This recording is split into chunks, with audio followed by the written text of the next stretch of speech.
E é já amanhã, Mar Mostra, de 18 a 20 de julho. Bernardo, como é que estão essas preparações? Muito nervoso? Nem por isso, quer dizer, eu já estou há mais de meio mês a colaborar com eles em várias apresentações, portanto, é só mais um podcast e mais uma conversa em mesa redonda, tudo tranquilo. Pois, tudo tranquilo, mas mais ou menos, não é? Porque eu sei como é que essas coisas são e estar envolvido assim num festival e em todos estes momentos de preparação é muito, muito realmente puxado e trabalhoso e, portanto, desejo muito sorte, mesmo que me tenhas traído, não é, Bernardo?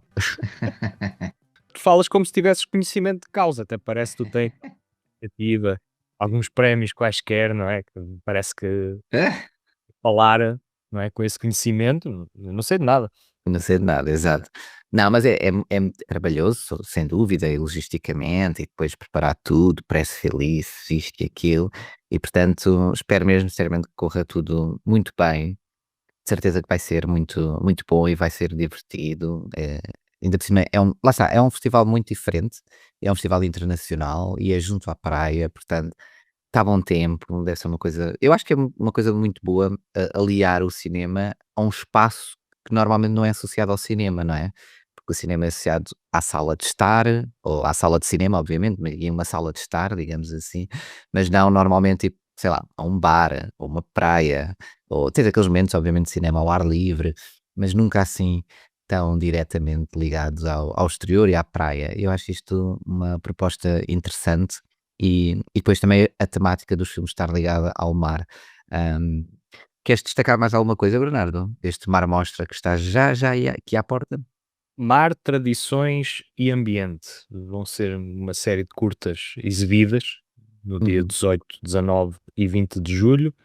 Nós estamos sempre ali a coincidir com outros festivais, como o Curtas Vila do Conde, como o Festival de Avanca, e portanto a atenção dissipa-se entre os vários uhum, festivais. Mas é assim, não há desculpa para quem efetivamente quiser ver um bocadinho daquele cinema que não vai estando nas salas, e tanto uhum. propostas nacionais como internacionais. Neste último momento de pré-apresentação, por acaso tenho uma história curiosa que quero contar, porque eu estava então num bar em Cantanhede a apresentar uma série de curtas que vão estar em exibição e em competição, e cheguei a um momento nas curtas do mar em que tive de falar sobre uma curta experimental chamada Casa Sem Chave, ou Uhum. House Without a Key, que é uma produção francesa a preto e branco, com muita ênfase na fotografia, no simbolismo, portanto é algo um bocadinho eh, menos popular. E eu tinha algumas famílias a assistir à apresentação e uma delas tinha duas crianças e o rapaz estava muito participativo, tinha muitas dúvidas, fazia muitas perguntas e ele não tinha mais do que 9, 10 anos. E nesta curta, eu tinha a realizadora a apresentá-la, por Bem, vídeo, e ele, no fim da apresentação, disse assim: "Tenho uma dúvida." Levantou o braço e disse: "Tenho uma dúvida." E disse assim: "Houve uma parte em que ela disse que a porta não tinha chave e não dava para sair, mas depois ela disse que a porta estava sempre aberta e dava para sair sempre. Então em que é que ficamos?"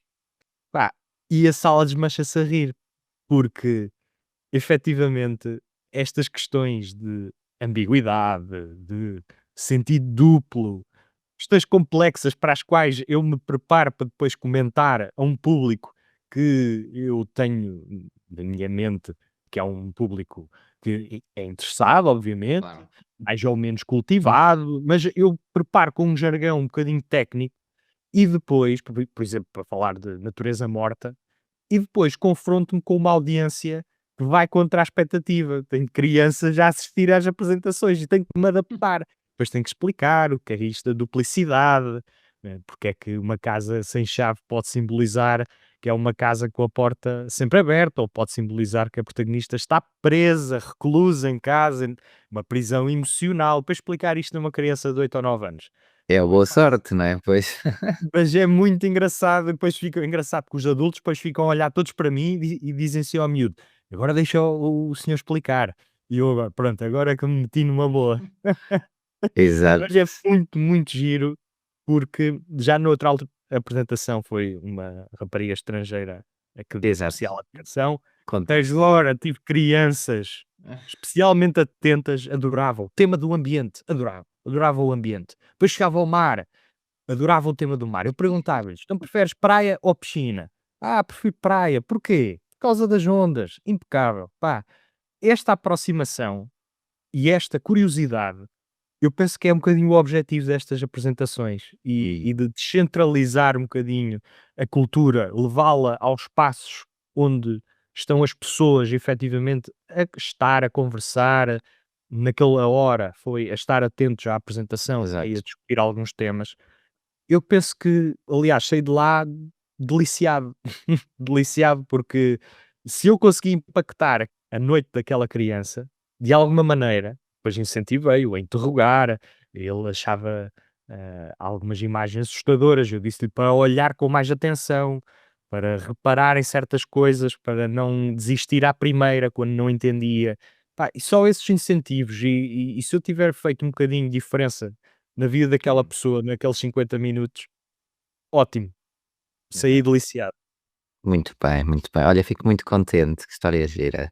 E é tão bom ver que lá está, que quando somos, eu quando era assim miúdo, eu lembro-me que, não sei se era, pronto, pela minha vida em si, em que fui muito ao cinema, com muita sorte, havia muitas crianças que não iam ao cinema, não tinham as mesmas possibilidades, e cheguei a ir muito ao cinema, mesmo em terra idade, 9, 10, 11, 12 anos, por aí fora, e mas nunca tive momentos assim, ou seja, não ia, sei lá, a festivais de cinema, a apresentações, a workshops, coisas que fossem, não é, digamos assim. E e portanto fui aprendendo por mim mesmo e assustava-me com certos filmes que depois já não queria ver e que tinha pesadelos, etcétera. Mas é giro ver que há famílias que, pronto, lá lhe levam os mais pequenos a estes momentos e que os mais pequenos possam realmente até ter maior interesse pela sétima arte e por redescobrirem por descobrirem, aliás, certas coisas, certas nuances, não é? De forma quase que intuitiva, aliás, e não de forma, que seja ensinado, sabes? Tipo na escola, é a arte a ensinar por si mesma, não é? Ou eles a questionarem-se a eles próprios e coisas que eles acham que é assim ou que é assado, não é? Isso, essa questão da porta, acho também maravilhoso. Olha, muito bem, muito bem. Sim senhor, Bernardo, sim senhor. Já estás aí a ter um grande sucesso com os mais Por acaso, pequenos e estrangeiros. Os mais pequenos e estrangeiros. pois, e repara, é para mim, pronto, um bocadinho com sentido de missão, que também faço Claro. estas coisas, e já fui objeto de estudo por um aluno em Cuba. Foi uma notícia que eu recebi esta semana que passou, que eu achei também delicioso, que foi um aluno em Cuba que quis estudar, um bocadinho a língua portuguesa para Uhum. falar melhor português e foi ler o meu livro e estudar o que eu escrevia e depois fez um Uau! trabalho sobre mim. E eu fiquei extremamente lisonjeado, extremamente Sim lisonjeado. senhor. O professor abordou-me, mandou um áudio com aquilo que o aluno tinha, dito, porque depois era uma prova oral, Ok. e, e eu achei fascinante. Quer dizer, é daquelas coisas mesmo que uma pessoa não está preparada para Não estás à espera, né? receber notícias sobre receber notícias desta natureza. Muito bem, muito bem. Bernardo, estás a ficar muito internacional. Sim, senhor, estou a gostar. Qualquer dia este podcast é demasiado pequeno para ti, Bernardo. Não me parece. Saltas para outras. Olha, porquê que não vais realizar um filme, Bernardo? Já pensaste nisso, já agora? Já me fizeram esse desafio, Uau! no entanto, eu estou bastante confortável nesta posição de É. criticar os Aí eu filmes. pensava que ias dizer que ias fazer um filme, tipo, em 2026 vou estrear a minha primeira longa-metragem. Uau! Não, repara, eu entendo que a crítica e a feitura do filme são 2 disciplinas diferentes. Sem dúvida, sim. Um ótimo realizador pode ser um péssimo crítico, um ótimo crítico pode ser um péssimo realizador. Uma coisa não tem que ver com outra. Uma coisa é quem faz os filmes, outra coisa é quem os vê e quem tem um repertório e quem analisa e quem estuda de facto as referências e entende os meandros da coisa. Portanto, eu não tenho a pretensão de realizar pelo menos para já, e respeito muito quem o faz, quem tem essa ambição. Acredito também que em Portugal já temos bastantes realizadores e muita gente formada e com capacidade para mostrar trabalho, e portanto eu penso que não ia acrescentar absolutamente nada. Eu penso, pelo contrário, Pois, que há pouca gente a conseguir discernir entre aquilo que está a ser bem feito e mal feito. E esse papel de hum, divulgação numa cultura cinematográfica que está cada vez mais democratizada e que há cada vez mais pessoas a enverdar por este caminho, é preciso de facto depois conseguir distinguir quem o consegue fazer com mérito e quem sombrio. Uhum. não está tão Focado, não é? Digamos. focado. É uma escolha de palavras. Não Bem, há tantas pessoas dedicadas a esse ofício. E eu aqui sinto-me bem, é onde eu gosto de estar, e penso que há muito a fazer em matéria de divulgação dos filmes, em matéria de promoção dos filmes, de falar sobre os filmes. Aliás, ouvimos esta queixa corrente de que os realizadores, depois de filmar uma curta-metragem em 2015, ela fica na gaveta e nunca mais eh, conseguem fazer nada com ela. Quem é que verdade. depois traz os filmes à ribalta? Quem é que os leva a ver ao público? Muitas vezes os próprios realizadores não têm esse tempo, essa disponibilidade, tem que haver outros agentes culturais. É verdade. Olha, e são iniciativas como a Mar Mostra, olha, como os prémios curtas também, passo pronto, a publicidade, digamos, mas há muitos outros festivais e mostras de cinema e ciclos que promovem o cinema português também. Isso é tudo muito, muito importante e parabéns a todas as pessoas que o contribuem para isso. E olha, há pouco estava a dizer, Bernardo, que estás muito internacional e hoje também temos aqui uma entrevista, também ela internacional, a um realizador de renome, vou já aqui anunciar, a Mike Lee, que tem então aqui um novo filme a estrear. Mas antes de irmos aí, e portanto, também esta grande novidade também, que realmente vai estrear agora aqui no podcast, uma entrevista a não perder mais à frente, mas, e antes de irmos aqui às estreias aqui, focarmos agora um pouco nas estreias da semana, mas já sabem, ignorem estas estreias e vão todos ao Mar Mostra, se faz favor, 18 a 20 de julho. Portanto, a próxima análise bilheteira tem que ser muito triste para nós, que é para eu dizer: "Epá, ninguém foi ao cinema, estava tudo numa amostra". Estão a ver? Tem que ser algo deste género. Mas antes de irmos lá, só passar aqui um recado do nosso patrocinador.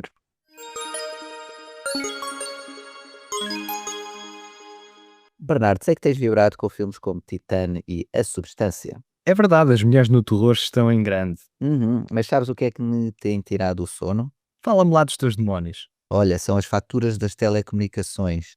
Acho que estou a pagar demasiado para aquilo que estou a usufruir.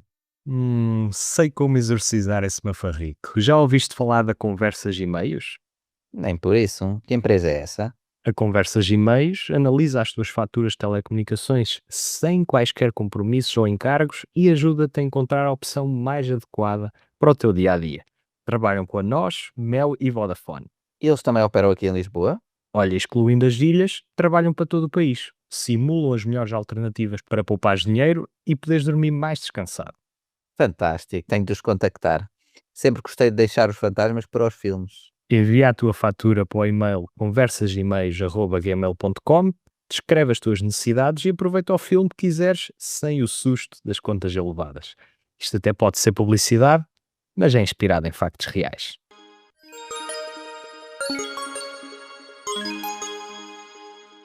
Olha, André, hoje ouvimos verdades difíceis, ficamos com os corações partidos e fazemos uma perseguição em Taipei. Uau, Bernardo, sim senhor. Estás a começar a imitar-me. Nestas ligações assim. Badum-ts. Ou ficamos com os corações partidos porque ouvimos verdades difíceis e depois fazemos uma perseguição em Taipei.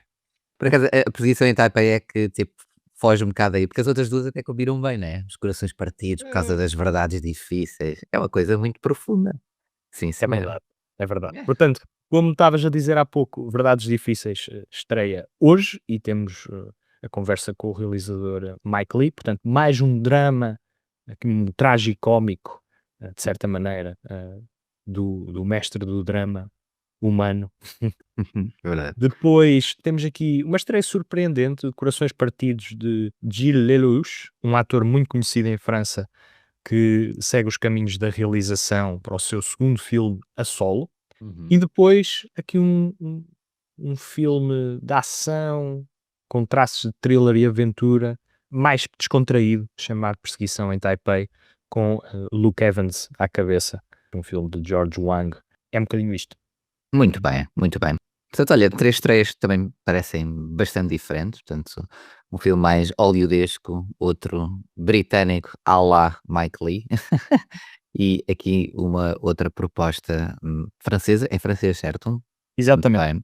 bem, de corações partidos, portanto, também aqui pareceu-me, pelo menos, um pouco mais, talvez, dramático. Eu também já vi o trailer e pareceu-me até um filme que me suscitou alguma curiosidade, confesso. Bernardo, queres começar por qual? Badum, badum. Olha, se te suscitou assim tanta curiosidade, vamos avançar para os corações partidos. Os corações partidos. Parece uma música espanhola, não sei porquê, mas pronto. Né?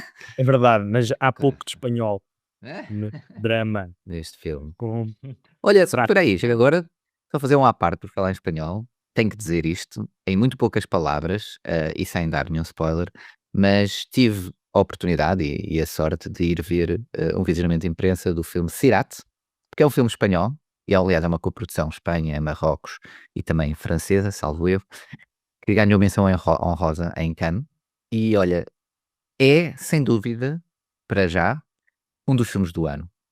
É um filme fortíssimo, é um filme que acho que Bernardo vais adorar, hã, e que acho que vai estrear agora em breve, não sei se é no final deste mês ou em agosto, e olha, é um filme que me deixou abalado, mas de hum, forma positiva, mas é tão sabes, no outro dia, no outro episódio, salvo erro, a gente já repetiu isto várias vezes, dizemos muitas vezes, tipo, aqueles filmes que nos tocam, que nos deixam a pensar no dia a seguir, sabes? E uhum. hoje acordei a pensar no filme. Uau. E fiquei ainda estou abananado, portanto, deixo já aqui esta nota, quando estrear, depois eu falarei melhor sobre o filme Sirat. Mas é isto, bem, voltando a corações partidos, Bernardo. André, já recebi esse mesmo feedback de outras pessoas e curiosamente esse vai ser o filme de despedida do Freire e Marcos no cinema antes das férias, porque o Pois filme é, no estreia final deste mês, não é? exatamente, Então 31 de julho. era isso. 31 de julho. Portanto, vamos ter a análise ao filme antes da despedida para férias. Stay tuned. Stay tuned. Muito bem. Corações Partidos.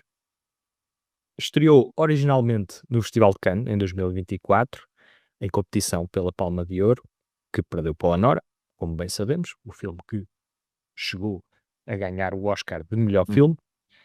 Esta é a segunda longa a solo do ator aqui realizador Gilles Lelouch, que tem trabalhado em França, sobretudo, e o filme fez moça por lá, foi nomeado para 13 Césares e só uau, ganhou o de melhor ator secundário, para o Alain Chabat, que interpreta o pai da protagonista. Portanto, aqui promissor, não é? Promissor. muito mesmo. A história leva-nos até ao início dos anos 80, no norte de França, onde conhecemos Clotaire, que é um adolescente sem lei, que ao bom estilo dos refias, primeiro goza com uma rapariga e pouco tempo depois apaixona-se loucamente por ela. É arrebatado. Ela é Jackie, que é uma jovem empenhada nos estudos, bastante perspicaz, mas que aos poucos começa a ceder à persistência do Clotaire. Só que ele continua pela vida do crime e acaba por ser preso por um crime que não cometeu. Então começamos a narrativa com estes dois jovens atores nos papéis de Clotaire e Jackie, Malik Fricka e Mallory Wanek, e só a meio do drama é que encontramos os atores que estão no cartaz, a Adèle Exarchopoulos e o François Civil. E isto podia ser um simples compasso de espera até ao grande reencontro amoroso dos dois protagonistas já crescidos. Mas na verdade é este primeiro ato que faz o trabalho pesado de nos convencer daquela paixão eufórica do amor jovem e eterno, hum, que de facto assistimos no filme. E mais tarde a melancolia e uma escrita menos criativa acaba por menorizar um pouco estes corações partidos, que no seu todo é uma experiência muito viva de cinema. São quase 3 horas para contar uma história que tem ecos conhecidos de filmes como, por exemplo, o Tudo Bons Rapazes, do Scorsese, e cenas de dança contemporânea que me lembraram de alguns dos melhores momentos daqueles mais inesperados dos filmes do Leo Carax. Então a sensação que provoca é que estamos em território conhecido, mas o estilo e ritmo que o realizador imprime ao filme torna-no muito cativante. Há quem diga, inclusive, que há aqui também algumas referências ao cinema do Tarantino, por ser muito ritmado, por ter uma banda sonora também muito própria para a época. Passa aqui pelos The Cure, Billy Idol, New Order, vai do pop ao rap, mediante a temperatura do filme, que navega muito entre aquele realismo mais cru e o poético, com uma facilidade que me deixou bem impressionado. Até porque, apesar de nem sempre ter os pés no chão, a violência no filme tem impacto na história, mas também na forma. Há, por exemplo, uma cena em que um guarda é morto a tiro e nesse momento a música para pontuar o drama. Portanto, apesar de estilizado, o filme não prolonga esses floreados para a violência e isso parece-me acertado, parece-me bem julgado neste caso. Então, em suma, temos aqui um filme com atuações muito competentes. Algumas cenas são, aliás, talhadas para a Isar Coppola, que neste momento é uma das atrizes francesas mais requisitadas. Temos um amor trágico, fruto do contexto e de más decisões, e um realizador muito empenhado num certo cinema pastiche que não deixa de ter pulso e vida própria. Ok, o terceiro ato pode ser um pouco menos norteado e o destino acaba por não ser tão merecido.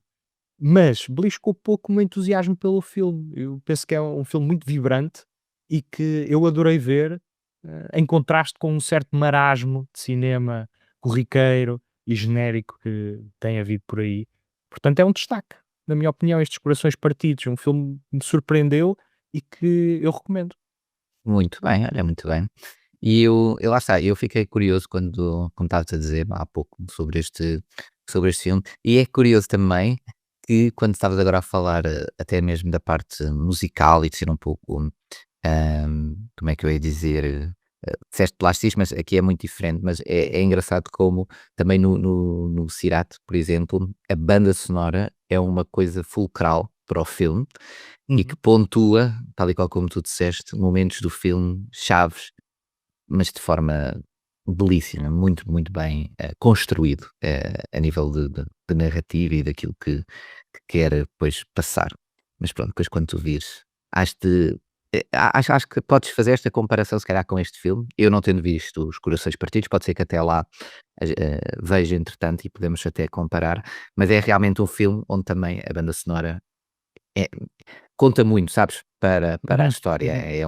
Tu percebes que é uma coisa fulcral para que e que faz parte e que sem ela não era a mesma coisa, digamos assim. Mas pronto, Ou acho seja, que é abrir o apetite. exato, exato. Mas fiquei muito curioso, muito bem, com Corações Partidos, El Corazón. Eu acho que isto é uma música muito manhosa, só me está a vir à cabeça aquela El Corazón Partido. Acho que é assim. Mas enfim, os meus dados musicais não são muito bons, Bernardo, como podes ver. Tu és músico, Mas não sou cantor, lá está. deixes para É mim. uma olha, como estavas a dizer, é a mesma coisa entre criticar filmes ou fazer filmes. 2 coisas muito diferentes. Fazer música ou cantar, não é a mesma coisa. Produzir ou cantar é muito diferente. Mas pronto, Corações Partidos também agora aqui nos cinemas, mas esqueçam, está bem? O importante é uma amostra, portanto esqueçam que o filme existe. Outro filme também que é para esquecer que existe, mas que estreou, infelizmente, sabe-se lá porquê, não é? Verdades Difíceis. Que está agora nos cinemas e que tu tiveste a grande oportunidade, Bernardo, faço essa ressalva, de entrevistar o grande realizador Mike Lee e que se calhar íamos então ouvir esta entrevista para depois também falares um pouco sobre estas verdades difíceis, que também, lá está, é outro filme que também, tendo visto alguma coisa sobre ele, também me deixou, obviamente, desperta a curiosidade, porque também é um filme de Mike Lee, obviamente, só por si. E portanto, vamos ouvir? O que é que achas, Bernardo? Vamos lá, é isso. Vamos a isso.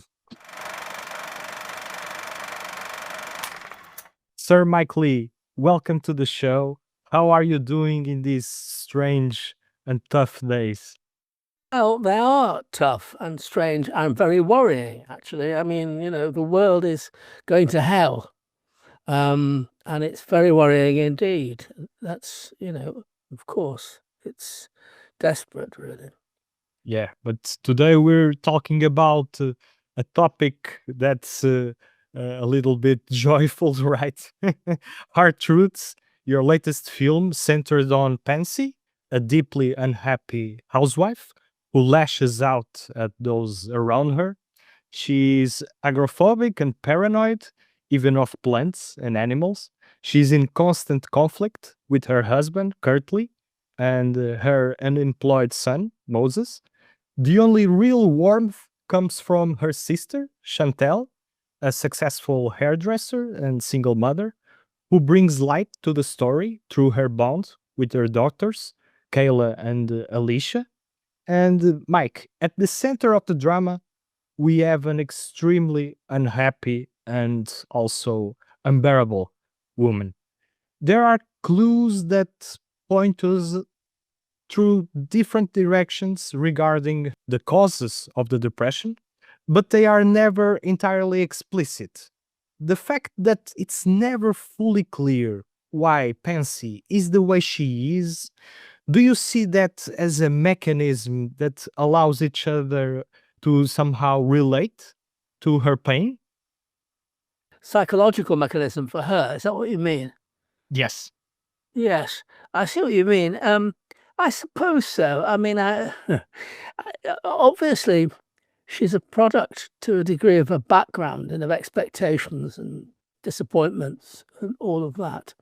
I mean, there are clues here and there in particularly the things that she shares or happens to share with her sister. It's not for me to explain the film too much, especially for people who haven't seen it yet. Of course. But yeah, it's complex. But her condition, her if you want to call it her psychological condition, her frustrations and all of that are obviously a function of her life and her background and of they don't come from anywhere external. It's organic in some way. Yeah.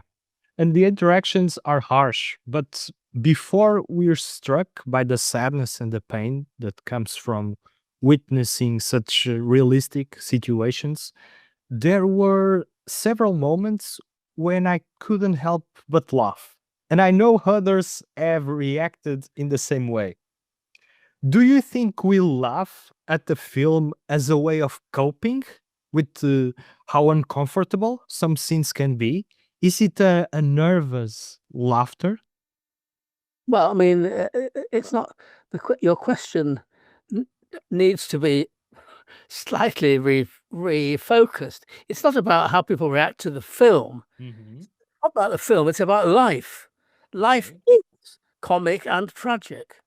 Life is painful and hilarious. You laugh at the things. For example, I mean, you're obviously, apart from anything else, you're talking about the kind of stuff that Pansy says. I mean, this is a woman with ostensibly no sense of humor, but at the same time, she comes out with stuff that is very funny. I mean, but but primarily the answer to your question is life is comic and tragic. The film is, and most of my films have been, if not all of them. Of course. But it's about life, not about the film in the first place. Yeah, and the film just echoes life. The film is about life. Our job with these films, my films, but this kind of film, is to make it real. Of course. It's not fantasy, it's not romance, it's not, it's real life. Can we say that the more real a Mike Leigh film feels, the better for you? Yeah, absolutely. And also for us, the audience? Well, yeah, of course. For me, therefore for you, hopefully, yes. Very well, very well. The Mike Leigh process, the famous Mike Leigh process, the collaborative and interactive way you build your characters is well documented. So what I'm really interested in hearing is What was it like to work with Marianne Jean-Baptiste more than 25 years after your first collaboration on Secret and Lies? What was it like to work with Marianne again, and how do you think she evolved as an actress? Well, I mean, when we made Secrets and Lies, which was, by the way, the second time we'd worked together. We'd previously worked together on a play, Yeah. Shakespeare. She was a young woman, and therefore a young actress, and I was a middle-aged filmmaker. Now she's a middle-aged filmmaker, and I'm in my 80s. So we bring to it life experiences. She's raised two excellent daughters. She has a very good marriage. I have grandchildren, you know, etc., etc. And of course, we are forever more experienced at what we do. So, but we are bonded by a huge sense of humor. Hmm. She's a very funny woman. She has a great, and also she has great compassion, and she's very intelligent. She's very smart, and she actually, you know, embraces and shares the work with everybody. And she's a very, very easy to get on with, and she's very creative. She's a great painter, you know, and she's a musician. She composed the music, the score for my film Career Girls, and she sang some of that score. She's a very talented artist. And so she brings to it a great deal of, you know, depth and insight and a profound sense of life, which is why, and of course, she's a great character actor, like all the actors I work with. She doesn't play herself, she plays characters. And so she's able to bring all of that to bear on this woman and create this character. So, to answer your question, a great experience, great working with. But Yeah. she's also is a company actress. You know, everybody worked together. You know, she's not the kind of isolated, egocentric movie star. And is there a possibility that you two will work again soon? Everything's possible. I can't say. That's out of the out of orbit, that question. Very well, very well. Let's only hope. That's what I can say. Well, Mike, the stories you tell have never exactly been beaming with happiness. I remember the first time I watched Naked and how struck I was by its nihilism and the sense of hopelessness. And also in Secret and Lies, what stands out is the authenticity of the characters. In Hard Truths, what surfaces is a deep discontent with life, a state that, in my opinion, can quickly become contagious. After making and watching the film, do you feel you understand more deeply what it means to live in tragedy? That's a difficult question. I mean, do I feel more that I understand that? I don't know whether I do or not. I mean, at some level, every piece of work an artist makes, every film I make, is another learning curve in some way. But whether I could say with my hand on my heart, I feel I understand life and pain more than I did before I made the film, I'm not so sure about that, because that's not really the point, really. I mean, I hope, and I think you will agree from what you've been saying so far, that the film, like all of my films, is massive contradictions and complexities. Exactly. I mean, you know, there are. You've already referred to Chantel, Pansy's sister, and her relationship with her daughters. There's a positivity there. Yeah. But you know, it's complex, and you look at one thing in relation to another. It's the yin and the yang, you know. So you know, it's an ongoing experience. But whether I can report that I feel a greater perception about life having made the film, I'm not sure whether I can. Maybe I do. And regarding the ending, it's not all lost. I mean, Moses, I guess he was fine at the end, or seemingly fine. You can't. I'm not. I don't want to talk about the end because some people won't have seen the film. You know, a lot of people that you're going to talk to and or what you write. People will draw their own conclusions from the end, make their Of own. course. But I must say that it is not all darkness. Oh, good. Because, of course, there are those complexities that you were saying and that we usually find in your movies. And you have been working in film consistently since the late 60s. Naturally, you've refined your craft over time. But even so, what is it that has never changed in the way you approach cinema? What has never changed? Well, I mean, essential to the way I make films is that we embark on the journey of making the film to discover what the film is, in the way that painters make paintings and novelists write novels and other artists do what they do. And so that's never changed. For me, it's about collaborating with actors, collaborating with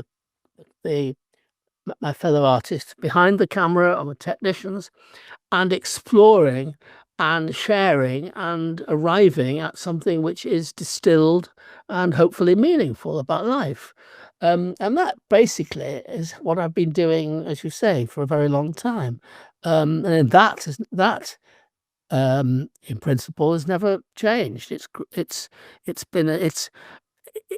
a commitment, but also it's the only way I know how to do it. I mean, you know, I couldn't and don't want to, but couldn't if I even wanted to, or anyone persuaded me to sit in a room and write a script. And then eventually I wouldn't know how to do that. That's not what it's about, as far as I'm concerned. Yeah, you never tried it. You don't even. There's no point any more than I've tried to be an airline pilot or a brain surgeon. Yeah, it's not in the nature of how you like to go around the process. Yeah, of course. In the very, very, very early days, before I realized the possibilities of the sort of thing I do, of course, I wanted to write, and I've written stuff. But it very early on, I mean, as early as 60 years, my first piece of work created in the way that I work was exactly 60 years ago, in 1965. So early on, I was partly influenced by stuff that was going on in the zeitgeist, you know, other artists doing, not including filmmaking, in the 60s. It became clear that this is what I should do. Yeah. That period was is nowadays known as a period of experimentation, and I know you're particularly fond of films like, for example, The 400 Blows, Barry Lyndon, and Tokyo Story, to name a few. And to end our interview, I'll like you to talk a little bit about which films released in the last 5 to 10 years have truly excited you about cinema. I don't want to answer that question. I'm sorry. Okay, but then let's maybe try in another way. Have you been disappointed with cinema lately? No, I think I'm excited by the possibility of the future of cinema. There are some very, very talented young people around, and not so young as well, of course. But I'm particularly concerned with young filmmakers and the future. My worry is that people are not getting the freedom and the support to explore what they want to make films about, the way they want to make them without interference. And that's my worry. You know, there are great film schools. There are great outlets for people to learn how to make films. People think, a whole generation thinks naturally, cinematically, because there are movies, and also because you can take your mobile telephone and film stuff, it's in our DNA. So I'm excited by the possibilities of the future. There are great things going on all the time. But the reason I resist telling you which film, because there are so many things going on, and your question is the kind of question that induces instant amnesia.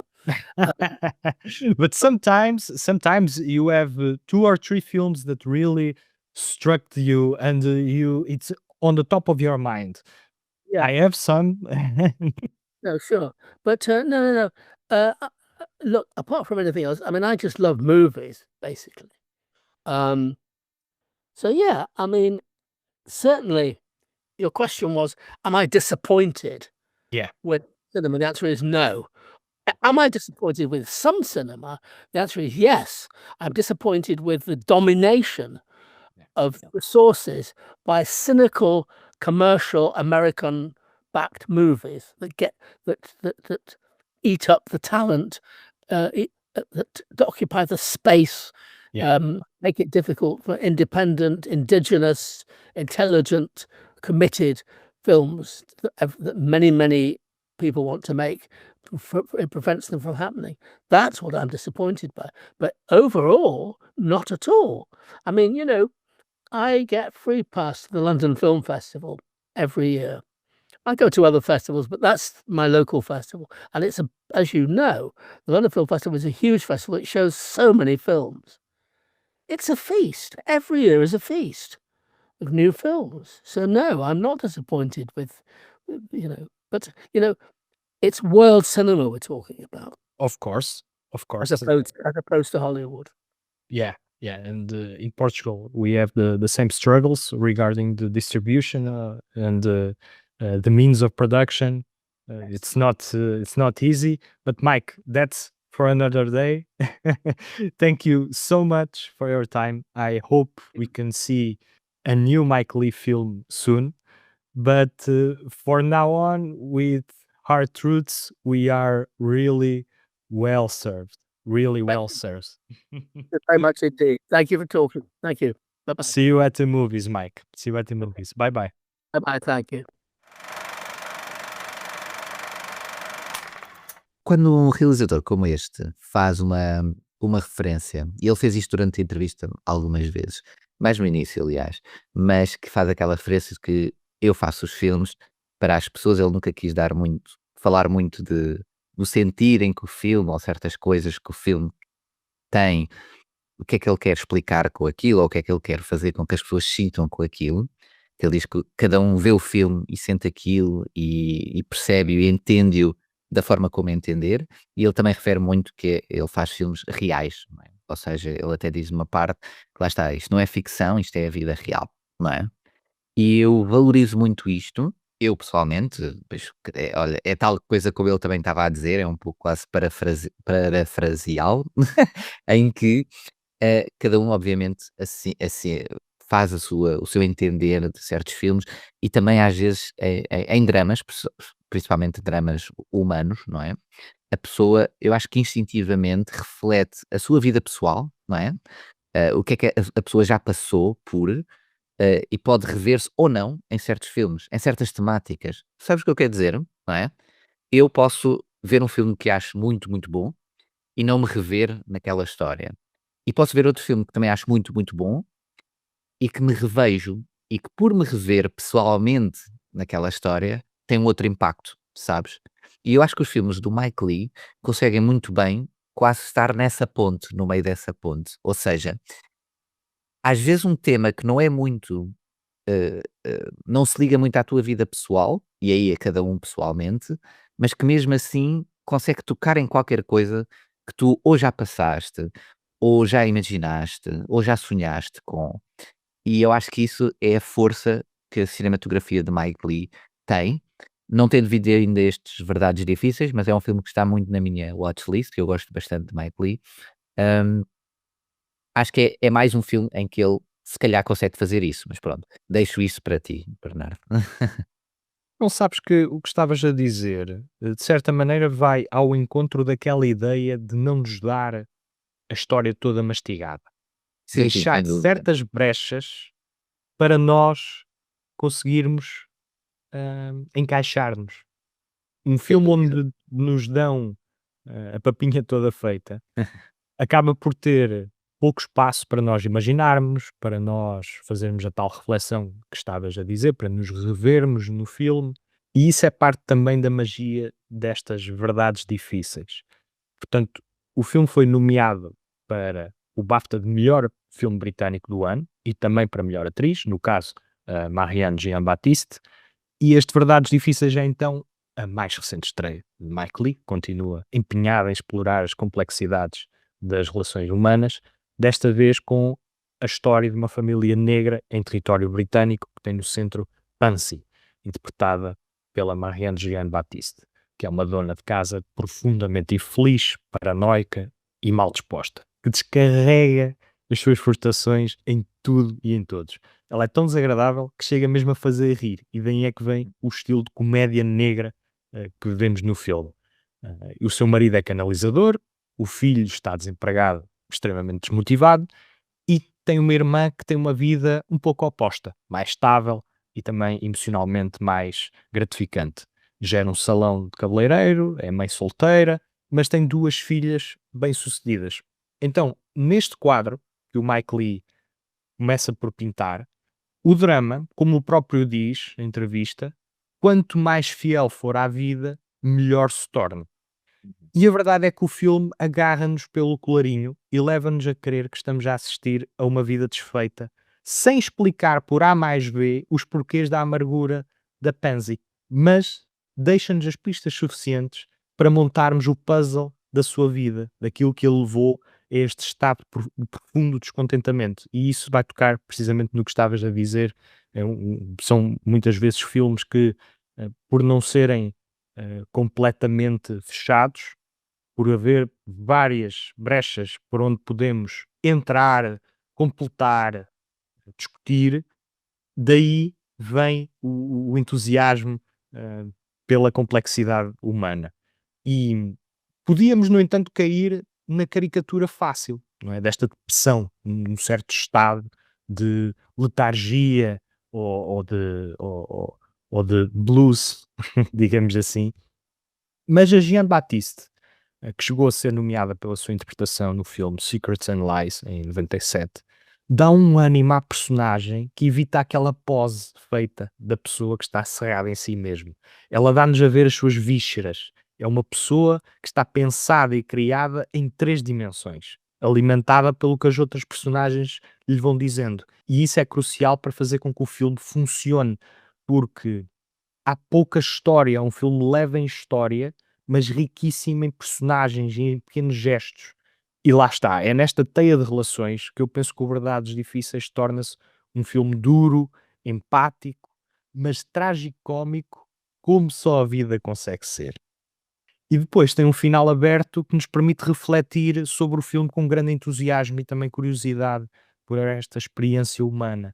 Portanto, temos uma das grandes interpretações do ano, num filme praticamente irrepreensível, e o que é que poderíamos esperar do realizador que nos anos 90, no início dos anos 90, nos deu o Naked, ainda estar a filmar, e é um privilégio para nós podermos assistir aos seus filmes. E é assim mesmo, o cinema de Mike Leigh, a conquistar corações, lá está. Ia ser, olha aqui um 2 em 2 já, portanto, Corações Partidos e Verdades Difíceis, a serem 2 boas, entradas numa semana em que lá está, e que volto a dizer, não é para irem ao cinema, é para irem ao Mar Mostra, portanto, estes filmes estão a estrear na semana errada, Bernardo. Eu tinha Exato. dificuldade em escolher o filme da semana, não é? E Exato. esta semana está muito mais facilitada a missão. Muito bem, muito bem. Mas olha, por falar nesta semana, só olhando um pouco para trás, aqui também para a nossa habitual bilheteira, e relembrar também que podem sempre enviar-nos mensagens através das nossas redes sociais, que estão na descrição do episódio, ou também através de e-mail para correspondência@freiremarquesnocinema.pt, sobre estes filmes ou outros que estejam agora a ver, agora que estejam mais sossegados nesta altura do verão. Escrevam-nos, também enviem-nos mensagens que nós agradecemos. E olhando aqui para o box office, é normal que a esta altura nós temos realmente, literalmente, todo o top 10 dominado por blockbusters, digamos assim, filmes americanos.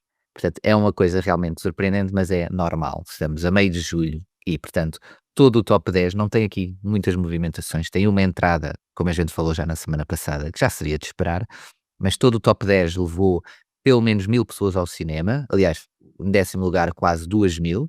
E, portanto, a partir daí, depois passa para as 3000, 5000, 8000 e a partir do 6º lugar, mais de 12 000 espectadores. Portanto, como eu estava a dizer, nota-se mesmo que há mais público a ir ao cinema, público certamente também mais jovem, crianças, etc., que não têm aulas, que estejam de férias, adultos também, obviamente, famílias, etc. E temos realmente os blockbusters, os grandes filmes de Hollywood a dominarem por completo a bilheteira nacional, é o que é. E portanto temos novamente aqui, vou agora recapitular, até chegarmos ao número 1, portanto, em 10º lugar, 28 anos depois, na sua 4ª semana.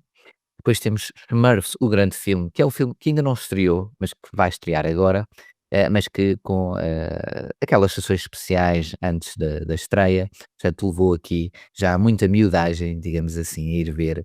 Portanto, um filme que certamente será um grande sucesso também de bilheteira, Smurfs, o grande filme, em 9º lugar, em pré-estreia, digamos assim.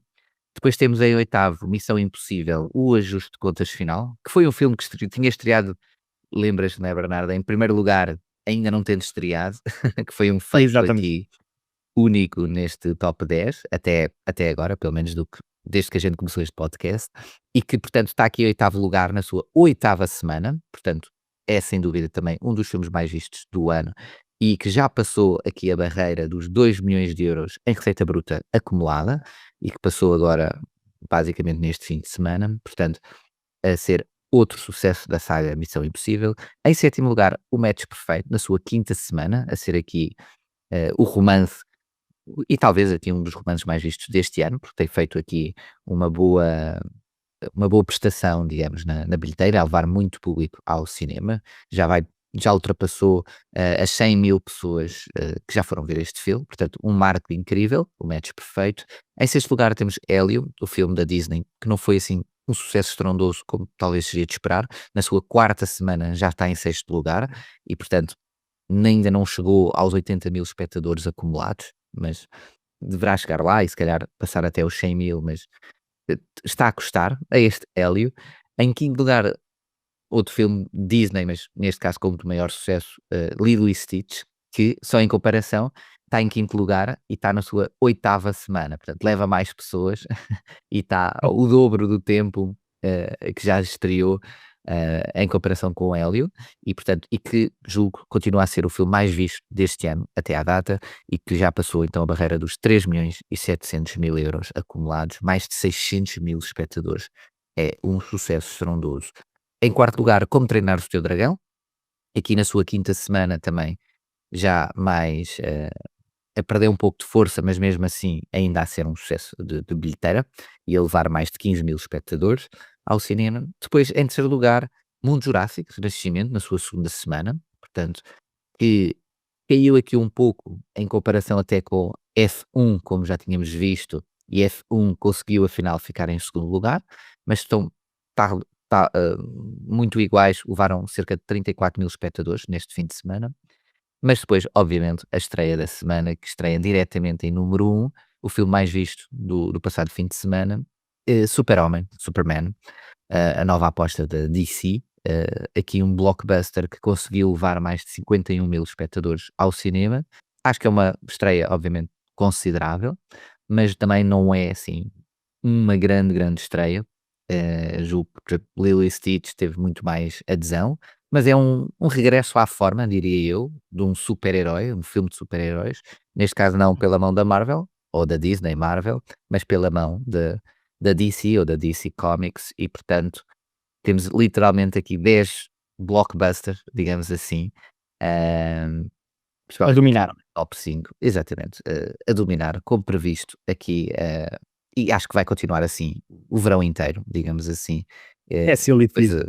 exatamente, depois a partir de setembro as coisas não é voltam ao lugar, mas começam a mudar assim que as escolas voltam a reabrir. E é assim, pronto, aqui não há muito mais a dizer, é que uma análise breve, porque realmente já falámos de todos estes filmes, porque já todos eles estrearam, exceto Super-Homem, e que vai continuar aqui, e agora com estas estreias também de Smurfs e por aí fora, aí vêm mais outros blockbusters que já também não há assim muitos que vão estrear, a maior parte já estreou, digamos assim, depois no Natal voltamos ao mesmo à mesma loucura, mas de forma diferente, são filmes mais familiares, é diferente. Mas Novo Avatar, por exemplo, não é? exatamente, sem dúvida, sim senhor. Portanto, vão aí haver ainda mais grandes estreias, certamente, que vão aqui, levar muito público ao cinema. Agora, por levar público ao cinema, Bernardo, diz-me lá se em Taipei esta perseguição achas que vai levar muita gente ao cinema ou não, já agora? Nem por isso, quer dizer, quando comparamos com o panorama dos blockbusters que estão completamente a dominar as Uhum. nossas salas de cinema, não é esta perseguição em Taipei que vai mudar o esquema. Quer dizer, pode levar 2.000, 3.000 pessoas na primeira semana e É bom, talvez não perder grandes números, porque tipicamente há mais disponibilidade para ir ao cinema nesta altura de férias tal e qual. não só escolares como empresariais. Portanto, esta perseguição em Taipei tem aqui algumas cartas a seu favor. No entanto, não vai conseguir competir contra os colossos. Partindo para a crítica, é uma coprodução francesa e taiwanesa que vem ajudar a preencher a cota de cinema da ação neste verão. É realizado pelo George Wang, que realizou um par de comédias no final dos anos 90 e desde então tem andado a filmar séries e filmes para TV que não fizeram escola. Então é uma escolha peculiar para filmar esta perseguição em Taipei, algo inesperado. A história leva-nos a conhecer um ex-agente da DEA, que é a Administração de Repressão às Drogas nos Estados Unidos. Ele é interpretado pelo Luke Evans, e uma ex-agente secreta interpretada pela Luan Mei Gay, eh, que se reencontram durante um fim de semana em Taipei, eh, no meio de uma grande confusão em que um multimilionário interpretado pelo Sung Kang, que se chama Wang, está a perseguir a sua esposa e o filho dela por estarem prestes a revelar informações que vão denunciar a corrupção empresarial do marido. Então, em nome do combate às drogas e em nome da ecologia marítima, forma-se aqui um filme que quer ser tudo e mais alguma coisa. Portanto, estamos a falar de um filme de perseguição, de ação, com algum combate corpo a corpo ao estilo de John Wick.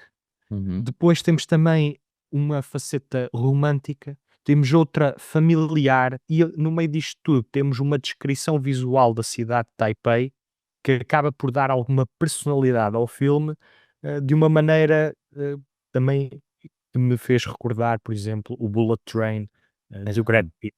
Não é que o Bullet Train seja muito tem muito uma atenção especial, portanto, ao país onde acontece. Uhum. No entanto, tem uma marca distintiva asiática, portanto, pode-se fazer essa comparação. Agora, o Luke Evans não é o Brad Pitt e não está particularmente na melhor forma da carreira. Portanto, já lá vai o tempo em que ele entrava em filmes como Velocidade e Furiosa, filmes como O Hobbit, não é? A trilogia, e desde então que a carreira esmoreceu um bocadinho e não está a conseguir encontrar o seu espaço. Ele não está mal no Perseguição em Taipei, consegue tanto uma interpretação física como ter alguns momentos de diálogo em que ele consegue criar algum rapport com a audiência. No entanto, é a escrita do filme, o facto de querer ser tudo e um par de botas, que faz com que seja um bocadinho confuso de acompanhar ou pouco coerente, pelo menos. E o filme é escrito pelo Luc Besson e pelo próprio realizador, portanto, isto é à partida uma dupla que, se procurasse menos linhas narrativas, ou seja, se procurasse ser um bocadinho mais focado em alguns aspectos, como por exemplo a ação, que é o ponto fulcral do filme, sem dúvida. Temos aqui sequências de perseguição efetivamente muito bem realizadas e que estão e que fazem justiça ao título do filme. No entanto, depois quando começamos a entrar ali naquelas sequências mais românticas, mais familiares, os atores dão o seu melhor, mas o argumento não acompanha. Os diálogos são muito superficiais, pouco dignos de nota, quer dizer, são diálogos muito passageiros, extremamente ligeiros, mas um ligeiro pouco instigante. As relações acabam por ser bastante artificiais, porque o que interessa é passar para a próxima cena de ação. No Claro. entanto, quando temos aqui um segundo ato que é quase todo construção de personagem, quando temos estes diálogos muito estáticos e pouco empolgantes, ou num drama que acaba por deixar a desejar, temos aqui um filme que temos aqui um filme passageiro que entretém durante hora e 40, mas que tem muitas fragilidades e que vai buscar várias referências a outros filmes para fazer uma mescla que nem sempre joga muito bem, nem sempre este caldo é bem confeccionado. Tem alguns momentos de destaque, mas o todo não vale pelas partes. Pá, finalmente, Bernardo, não é um filme mau esta semana? Sim, senhor. Não é um filme mau, atenção, é um Adorei. filme meramente competente. Pronto, é meramente competente, mas sofre aqui de alguns tiques olha, sofre um bocadinho de FOMO, quer atuar em quase todas as frentes daquilo que compõe o cinema de ação moderno e acaba por ser um filme que, nessa ambição, perde muito o foco e acaba por ser um bocadinho uma confusão pegada. Mas está competentemente filmado e penso que para uma escapadinha Muito bem. de ação pouco exigente não vai desiludir. E portanto não é, digamos, digno de nota, não é? Mas pronto, fica aqui então a análise, a perseguição em Taipei e portanto, Bernardo, esta semana, quer dizer, tu gostaste obviamente dos corações partidos e das verdades difíceis, mas a minha aposta vai ter que ser verdades difíceis. É verdade? Ou vais-me deixar com o coração partido? Badum. Olha, André, o meu coração diz-me corações partidos, mas a minha cabeça diz-me verdades difíceis. E eu, sendo uma pessoa emocional, desta vez vou-me apegar ao lado mais racional do cérebro e vou dizer que o filme da semana é o Verdades Difíceis. Muito bem, muito bem. Então afinal não me partiste o coração. Muito bem, Bernardo. Portanto, verdades difíceis é a tua sugestão da semana, mas volto a frisar, não é? Aqui na última parte do podcast, que pronto, temos aqui o Mar Mostra, portanto, quem puder, obviamente, desloque-se lá, conhecem o Bernardo pessoalmente, que é um bom moço, ele é simpático, ele paga cervejas ao pessoal, essas coisas, não é, Bernardo? Não é mito, não é Não mito. é mito, estão a ver? Estão a ver? Estão a ver? Portanto, olha, se chegaram até aqui, hã?